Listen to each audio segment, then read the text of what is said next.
The last thing that we're going to talk about today is how to solve area problems that are word problems, okay? And so there are kind of some steps that you could follow that will make your life a little easier, but there are some other things that it's going to kind of bring up that you're going to have to bring in some prior knowledge into the problem with, okay? And so we're going to do a couple problems where we kind of step through setting up the picture and then kind of remembering a couple things that you're going to need to know to be able to do the problems for today, okay? So the steps that you can follow that will help you to solve some of these word problems is you first, I know this seems kind of ridiculous, but you need to actually read through the problem as a whole to begin with to kind of see what's going on.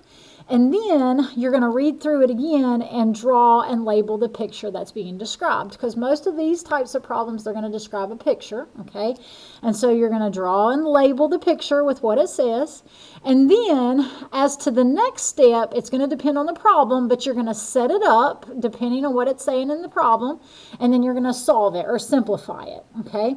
And so with this first problem, it says, a rectangle has a length of 5 feet greater than the width. If each dimension is increased by 2 feet, what is the new area of the new rectangle? Okay, and so that's why you need to read through it, is because it's kind of taking you through a couple different steps here. Okay, so to begin with, it's describing a rectangle. And this would be like your original rectangle. And then they're telling you to do something with it. So they're telling you to increase each dimension by 2 feet.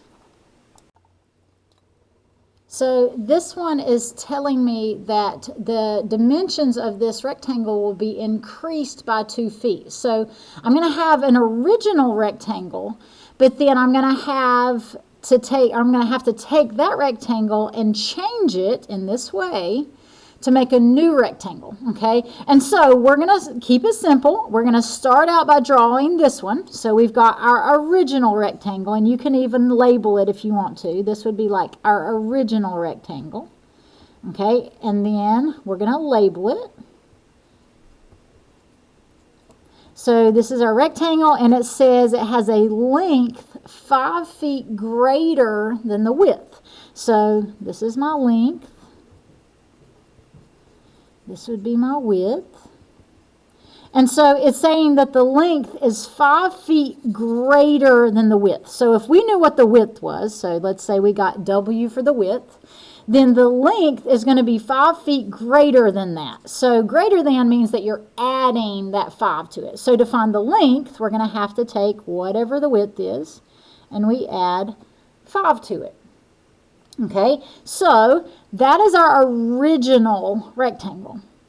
What it's saying is, it says if each dimension is increased by 2 feet, so that means if you take this rectangle and increase each dimension by 2 feet, so that means that it's going to be a bigger rectangle. What is the new area of that new rectangle? Okay, so, well, what does it mean to increase by 2 feet? That means that you were going to add 2 to each dimension. Okay, so this one, whatever that is, so W, you're going to add 2 feet to it. And then this one, you're going to take that and add 2 feet to it. Okay, so this one in the end would end up being, well, 5 plus another 2 feet would end up being 7 feet. Okay, so that's the new dimensions. And then it says, what is the new area of that rectangle? Well, we know the area formula for a rectangle is base times height, or since they're talking about length and width, it'd be length times width. Okay, and so then you just have to multiply those two things. So since there's 2 terms in each one, we have to put them in parentheses. So the length would be W plus 7, and then the width would be W plus 2. Okay, then you have to double distribute. So W times W, W times 2. So that would be W squared. W times 2 is 2W. And then we do the same thing with the 7. So 7 times W, 7 times 2. So 7 times W is 7W plus 7 times 2 is 14. And then you have to simplify it. So notice, because we're not actually given numbers, we're not going to be able to actually find like a number for the area, but we're going to end up with an expression. So we just have to simplify. So that w squared doesn't have anything to combine with. The 2w and the 7w will combine, and we get 9w. And then that plus 14 comes down. And so that would be the area of that new rectangle. So there you go. And then we could put the units with it. It doesn't, well, it has feet squared. So this would be the area in square feet. That'd be how many square feet it would take to cover that new rectangle. Okay? So sometimes we have to use what we know about the problem. All right? So let's do another one. This one's a little different. This one says a rectangle has a perimeter of 24 feet, or 24, we don't know what the units are. It says let x equal the width of the rectangle, and then let y equal the area of the rectangle. So they're wanting you to use different letters for your width and area. And then it says write an equation that can be used to find the area of the rectangle. Okay, so they're giving us a bunch of different information here. Okay, so we read the problem. Now we're going to read back through it, and we're going to start drawing and labeling our picture. All right, so it's talking about a rectangle. So we're going to draw a rectangle. And then it says that the perimeter of it, so the perimeter, remember perimeter is where you add up all your sides. So if we added up all the lengths of all of our sides, it would end up being 24.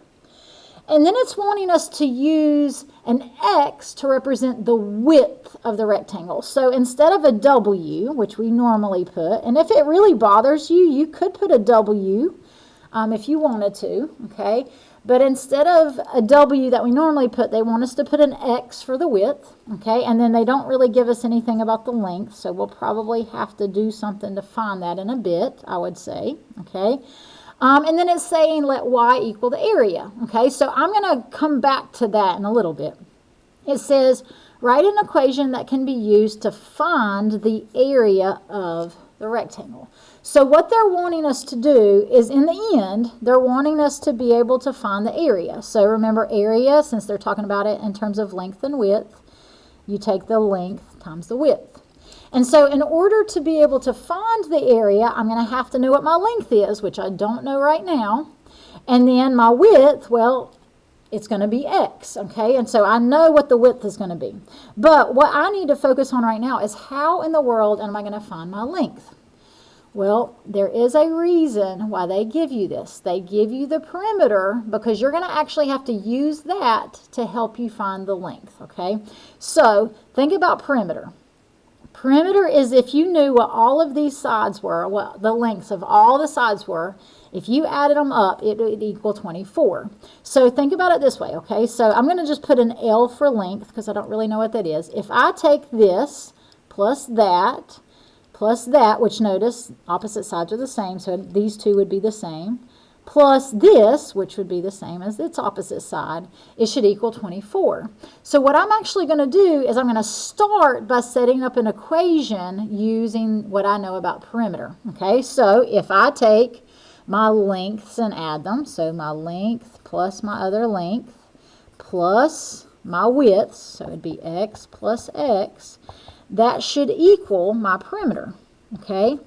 Now, if you think about what I was talking about down here, I actually have to find my length. Now, I'm not going to be able to actually find like a number length, but what I'm going to be able to do is get what the length is equal to. So we're going to take this equation and I'm going to solve it for L. Okay, so just like any other normal equation, we're going to combine like terms. So my L plus L would be 2L's.